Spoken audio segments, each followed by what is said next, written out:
La primera vez que alguien notó el collar fue para burlarse. Una piedra azul, intensa como el cielo antes de una tormenta, colgaba del cuello de la niña pobre como una mentira demasiado hermosa para ser cierta. En el barrio de casas agrietadas y calles de polvo, nadie llevaba joyas. Mucho menos diamantes. ¿De dónde robaste eso?, le gritó una mujer desde la puerta de una tienda. Las mentirosas siempre terminan mal. La niña bajó la cabeza. No respondió. Nunca respondía. Se llamaba Lucía, tenía 12 años y aprendió temprano que el silencio dolía menos que las palabras. El collar había estado con ella desde que tenía memoria. No recordaba quién se lo dio, ni cuándo. Solo sabía que siempre estuvo ahí, frío contra su piel, como si guardara un secreto que ella aún no podía comprender. Vivía con doña Elvira, una anciana frágil y encorvada, conocida en el barrio por su pobreza extrema y su carácter reservado. Nadie sabía mucho de su pasado. Algunos decían que había llegado una noche, cargando a la niña envuelta en mantas viejas, con los ojos llenos de miedo y determinación. Otros aseguraban que había sido empleada doméstica, despedida sin compasión. La verdad era un misterio, y doña Elvira jamás lo aclaró. No te quites el collar, le repetía siempre. Pase lo que pase, prométeme que nunca lo venderás. Lucía asentía sin entender por qué aquel objeto era tan importante. Para ella, el collar no era riqueza, era costumbre. Era parte de su identidad, como sus zapatos rotos o las manos ásperas por ayudar a limpiar casas desde muy pequeña. Ese día, sin embargo, algo cambió. Lucía fue enviada a entregar pan sobrante a una panadería del centro. El lugar estaba lleno de gente elegante, mujeres con vestidos caros, hombres con relojes brillantes. Se sentía fuera de lugar, como una sombra entre luces. Mientras esperaba, un hombre mayor, de cabello plateado y porte distinguido, la observó con atención. Sus ojos se fijaron en el collar. El color de su rostro cambió. Eso, murmuró, acercándose. ¿Dónde conseguiste esa piedra? Lucía dio un paso atrás, asustada. Es mío desde siempre, respondió con voz temblorosa. No lo robé. El hombre levantó las manos con calma, como si intentara no espantar a un animal herido. No te acuso, dijo. Pero esa piedra, es imposible que esté aquí. Antes de que pudiera decir algo más, el dueño de la panadería intervino, molesto por la presencia de la niña. Fuera. No molestes a los clientes importantes. Lucía salió corriendo, con el corazón latiendo con fuerza. No entendía por qué aquel desconocido la había mirado así, como si hubiera visto un fantasma. Como si el collar fuera una respuesta largamente buscada. Esa noche, doña Elvira estaba inquieta. Tosía más de lo habitual y sus manos temblaban. Cuando Lucía le contó lo ocurrido, la anciana palideció. ¿Un hombre elegante? ¿Con acento extranjero?, preguntó, apenas audible. Lucía asintió. Doña Elvira cerró los ojos, como si el pasado hubiera golpeado su puerta sin permiso. El tiempo se está acabando, susurró. ¿De qué hablas?, preguntó Lucía, confundida. La anciana la miró con una mezcla de amor y culpa, lágrimas resbalando por sus mejillas arrugadas. Hay verdades que duelen más que el hambre, dijo. Y la tuya, es más grande de lo que imaginas. Lucía apretó el collar entre sus dedos. Por primera vez, sintió miedo de la piedra azul. No sabía que aquel diamante no solo brillaba. También llamaba a un pasado perdido, a una herencia escondida y a un destino que estaba a punto de alcanzarla. La tos de doña Elvira se volvió más profunda esa madrugada, como si cada respiración arrastrara décadas de secretos no dichos. Lucía se sentó a su lado, sosteniendo su mano huesuda, sintiendo por primera vez que el tiempo podía ser cruel incluso con quienes ya lo habían perdido todo. Abuela, susurró. Dijiste que mi verdad es grande. ¿Qué significa eso? Doña Elvira abrió los ojos con esfuerzo. En su mirada había miedo, pero también alivio, como si por fin hubiera llegado el momento que tanto había postergado. Significa que te mentí para protegerte, respondió. Y que el mundo no es amable con las niñas que nacen con demasiado, o con demasiado poco. Lucía frunció el ceño. Yo no tengo nada. La anciana esbozó una sonrisa triste. Eso es lo que te hice creer. Se incorporó con dificultad y sacó de debajo del colchón una pequeña caja de metal oxidado. Sus manos temblaban mientras la abría. Dentro había papeles amarillentos, una fotografía antigua y un anillo con el mismo tono azul profundo del collar. Lucía contuvo el aliento. Ese collar, dijo doña Elvira, pertenece a la familia Valmont. Una de las mayores fortunas del país. Diamantes únicos, registrados, imposibles de confundir. ¿Familia? ¿Valmont? Repitió Lucía.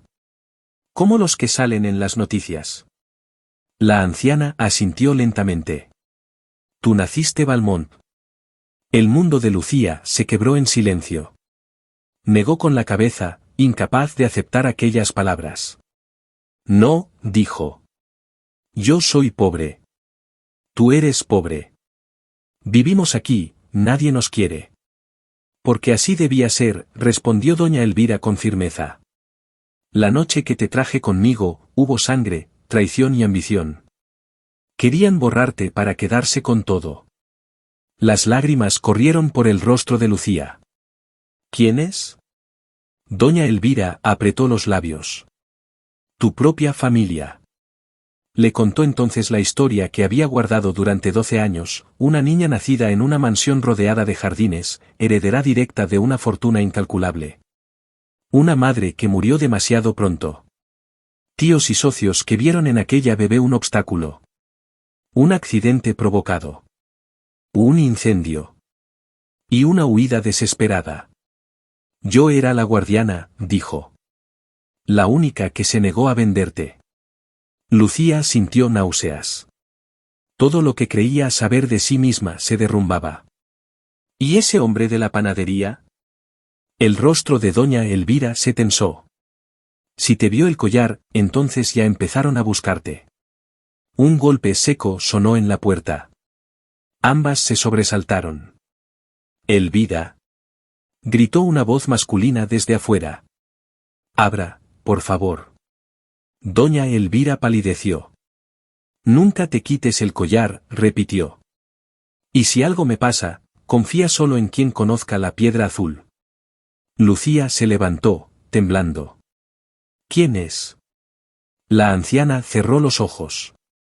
El pasado, que viene a cobrarse lo que dejé pendiente.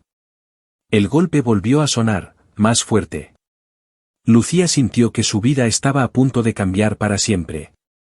La puerta tembló bajo el impacto del tercer golpe.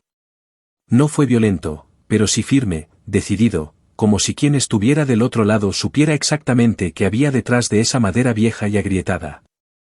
Lucía retrocedió instintivamente, con el corazón golpeándole el pecho como un animal atrapado. No abras, susurró doña Elvira, incorporándose con esfuerzo.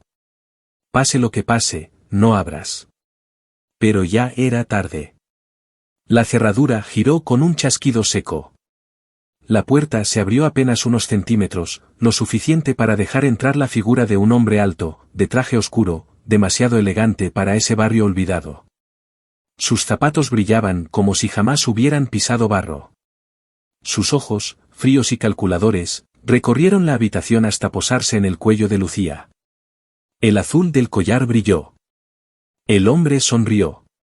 Doña Elvira, dijo con voz educada. Han pasado muchos años. La anciana lo miró con un odio silencioso. Demasiados para que sigas respirando, respondió. Lucía sintió un escalofrío. ¿Quién es usted? Preguntó, reuniendo el poco valor que tenía. El hombre inclinó la cabeza con cortesía fingida. Mi nombre no importa. Lo que importa es lo que llevas puesto. Señaló el collar. Eso pertenece a mi familia. ¿Miente? Gritó doña Elvira. Tú no eres nada sin el dinero que robaste. La tensión se volvió insoportable. El hombre dio un paso más adentro, ignorando a la anciana, acercándose lentamente a Lucía como un depredador paciente. Esa piedra fue registrada hace décadas, explicó. Su paradero desapareció junto con una niña. Una niña que debía morir aquella noche. Lucía sintió que las piernas le fallaban. Yo no entiendo. Claro que no, respondió él. Te criaron para ser invisible. Doña Elvira se levantó de golpe, con una fuerza que no parecía posible en su cuerpo enfermo. No darás un paso más. Gritó. Juré protegerla. El hombre suspiró, como si todo aquello fuera una molestia menor. Ya no puedes proteger a nadie. Sacó un teléfono y habló en voz baja. La encontramos. Confirmado. La piedra azul está con ella. Lucía comprendió entonces que aquello no era solo una visita. Era el inicio de algo mucho más grande. Una cacería. Escucha, niña, continuó el hombre. Ven conmigo y todo esto será sencillo. Educación, dinero, una vida que nunca imaginaste. Resístete, y las consecuencias no serán agradables. ¿Y ella? Preguntó Lucía, señalando a doña Elvira. El hombre la miró por primera vez. Las guardianas siempre estorban. Doña Elvira empujó a Lucía hacia la ventana trasera. Corre. Ordenó. Ahora. Abuela, no. Gritó Lucía. Te di mi vida. Respondió la anciana. No dejaré que te la quiten. Lucía dudó solo un segundo. Luego saltó por la ventana, cayendo sobre la tierra húmeda del patio trasero. El sonido de un objeto rompiéndose llenó el aire, seguido de un grito ahogado. Corrió. Corrió sin mirar atrás, con las lágrimas nublándole la vista, con el collar golpeando contra su pecho como un recordatorio cruel de quién era realmente. Desde la esquina, vio luces encenderse frente a la casa. Autos negros. Demasiados. El barrio que siempre la ignoró ahora se convertía en su laberinto de escape. Mientras se escondía entre callejones, Lucía comprendió algo aterrador. No solo había perdido su infancia. Había heredado enemigos. Y en algún lugar, detrás de esos hombres, estaba la verdad completa sobre su origen. Y el precio que debía pagar por ella. Lucía no sabía cuánto tiempo llevaba corriendo. Sus pulmones ardían y el mundo se le volvía borroso entre sombras y faroles rotos. El barrio, que siempre había sido un mapa simple de calles gastadas, ahora era un rompecabezas cruel. Cada esquina parecía esconder un peligro, cada ruido, una amenaza. Apretó el collar contra su pecho como si pudiera protegerla. El azul profundo brilló un segundo, traicionero, y Lucía lo cubrió con la mano. Se escondió detrás de un contenedor oxidado. Desde allí vio pasar uno de los autos negros, lento, como un animal olfateando el rastro. Contuvo la respiración. Recordó las palabras de doña Elvira, confía solo en quien conozca la piedra azul. ¿Quién podría conocerla? ¿Quién, además de quienes querían arrebatársela? Un recuerdo emergió, pequeño y terco, el hombre del taller de relojes, don Mateo, que siempre la saludaba con una reverencia exagerada y le regalaba tornillos inútiles, para que aprendas a arreglar el tiempo. Una vez, había mirado el collar con demasiada atención y había murmurado, ese azul no se olvida. Lucía había reído entonces. Ahora, no. Decidió arriesgarse. Cruzó 2 calles en zigzag, se mezcló con un grupo que salía de una cantina y llegó al taller. La persiana estaba a medio bajar, la luz encendida. Golpeó 2 veces, luego una, como solía hacer. Silencio. Golpeó de nuevo. La persiana subió apenas unos centímetros y unos ojos viejos la evaluaron. Cierra, susurró Lucía. Me siguen. Don Mateo la hizo entrar y bajó la persiana con un golpe seco. El taller olía a aceite y metal antiguo. El hombre la miró de arriba abajo y se detuvo en el cuello de la niña. Sus manos temblaron. Así que, volvió, dijo. Pensé que jamás vería ese color otra vez. Lucía sintió un nudo en la garganta. ¿La conoces? Conocí a tu madre, respondió. Y juré no decir tu nombre hasta que fuera inevitable. ¿Mi nombre? Preguntó ella, con la voz rota. Don Mateo sacó una caja de madera del fondo del taller. Dentro había documentos, sellos, un medallón idéntico al collar, y una fotografía, una mujer joven, de sonrisa cansada y ojos del mismo azul imposible. Te llamas Lucía Valmont, dijo. Y ese nombre despierta monstruos. Un estruendo sacudió la persiana. Golpes. Voces. Abra. Ordenó alguien. Sabemos que está ahí. Don Mateo no dudó. Empujó una trampilla en el suelo. El pasaje te llevará al río, explicó. Sigue el muro, no mires atrás. Si sobrevives esta noche, mañana iremos a la notaría. Allí están las pruebas que nadie pudo quemar. ¿Y tú? Preguntó Lucía. Yo ya viví lo suficiente, respondió, con una sonrisa triste. Además, alguien debe ganarles tiempo. La trampilla se cerró. Oscuridad. Lucía avanzó a ciegas, arrastrándose por el túnel húmedo. Arriba, los golpes se multiplicaron. Un disparo retumbó, lejano y terrible. Lucía mordió su labio hasta sangrar para no gritar. Emergió cerca del río. El agua reflejaba luces distantes. Corrió siguiendo el muro, tal como le dijeron. En su mente, las piezas encajaban con dolorosa claridad, no era solo una heredera, era un estorbo para una estructura de mentiras sostenida durante años. Pensó en doña Elvira. El vacío en su pecho se volvió insoportable. Un hombre apareció desde las sombras del puente.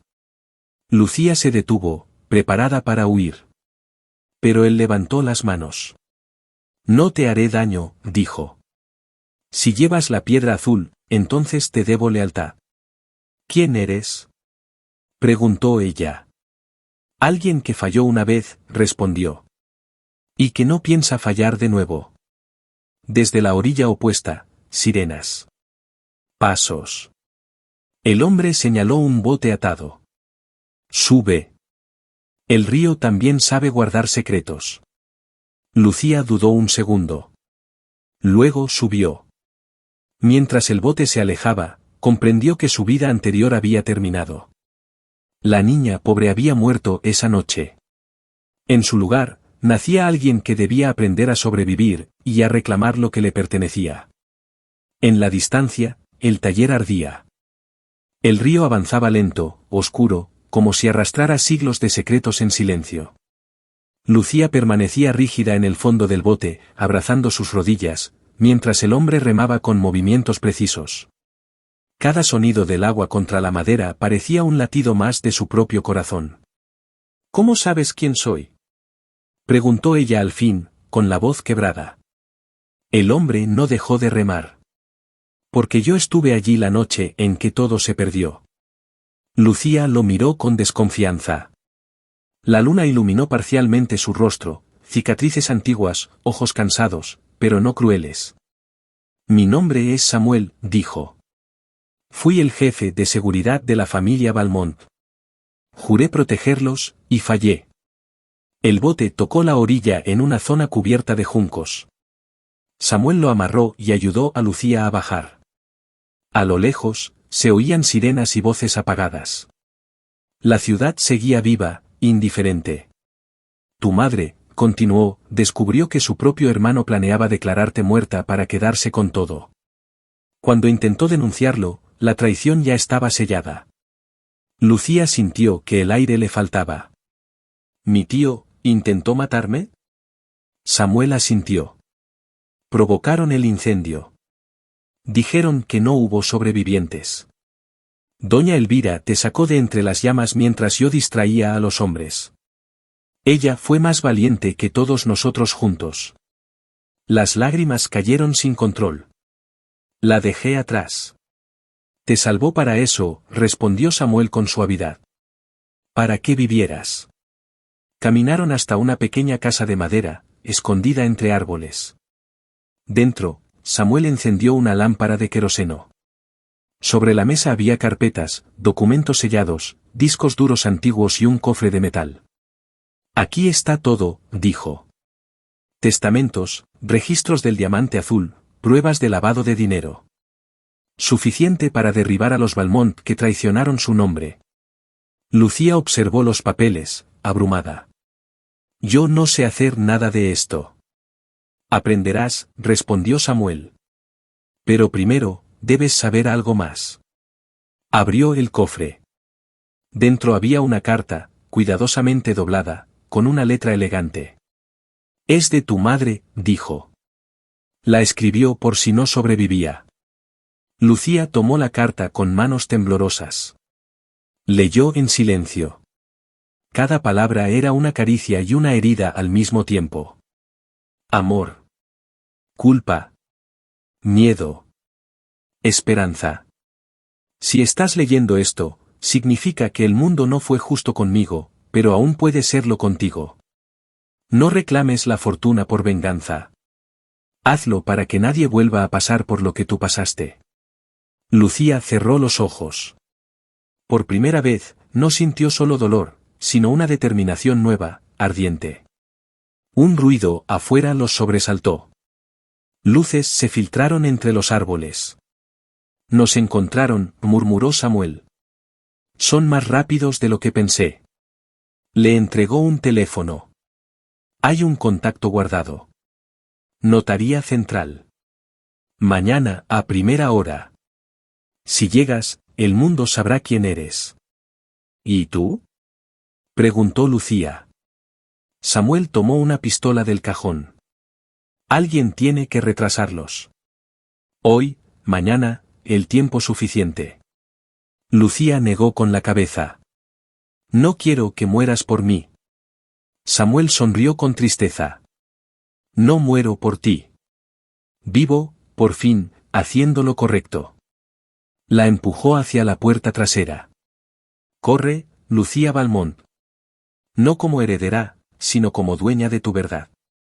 Lucía salió al bosque. Detrás de ella, gritos. Disparos. El sonido seco de la violencia. No miró atrás. Mientras avanzaba entre los árboles, comprendió que el verdadero peso de la herencia no era el dinero, sino el coraje de enfrentarse a quienes lo mancharon con sangre. Y aún faltaba el último acto. El amanecer llegó envuelto en una neblina espesa cuando Lucía alcanzó la ciudad. Sus zapatos estaban cubiertos de barro, su ropa rasgada, pero el collar seguía intacto, brillando con una calma casi cruel. Cada paso le recordaba a doña Elvira, a Samuel, a su madre. A todos los que habían pagado un precio para que ella estuviera viva. La notaría central se alzaba imponente, fría, indiferente. Lucía dudó frente a la puerta de cristal. Durante años había sido invisible. Ahora, estaba a punto de pronunciar un nombre que podía sacudir imperios. Soy Lucía Valmont, dijo al recepcionista, con la voz temblorosa pero firme. Vengo a reclamar lo que me pertenece. El hombre levantó la vista. El color azul del collar lo hizo palidecer. En menos de una hora, abogados, notarios y funcionarios rodeaban la sala. Los documentos hablaban por sí solos, firmas auténticas, registros del diamante, el testamento original, fechado y sellado antes del incendio. Las pruebas eran irrefutables. Pero no llegó sola la verdad. Las puertas se abrieron de golpe. Entró el hombre del traje oscuro, acompañado de abogados caros y miradas llenas de veneno. Esto es una farsa, espetó. Esa niña es una impostora. Lucía lo miró por primera vez sin miedo. Mi madre escribió una carta, dijo. ¿Quieres que la lea en voz alta? El silencio cayó como una losa. El notario asintió. Lucía leyó. Cada palabra era un golpe. Amor, traición, nombres, fechas. El rostro del hombre se descompuso. Cuando terminó, uno de los abogados dejó caer su carpeta. Llamen a la policía, ordenó el notario. Tenemos confesiones indirectas, fraude, intento de homicidio y ocultamiento de identidad. El caos estalló. Gritos. Esposas. Titulares que aún no existían, pero ya se escribían. Horas después, Lucía salió del edificio. El sol había disipado la neblina. Periodistas la esperaban, pero ella pasó de largo. No buscaba cámaras. Buscaba paz. Días más tarde, regresó al barrio. A la casa vacía. Colocó flores donde había vivido doña Elvira. Lloró en silencio. Luego hizo lo que su madre había pedido, creó una fundación para niños invisibles, para guardianes olvidados, para quienes nunca tuvieron un collar que los protegiera. La fortuna fue suya, sí. Pero no la definió. Porque la verdadera herencia no fue el diamante azul, sino la valentía de una niña pobre que sobrevivió a la oscuridad. Y eligió convertir su verdad en luz.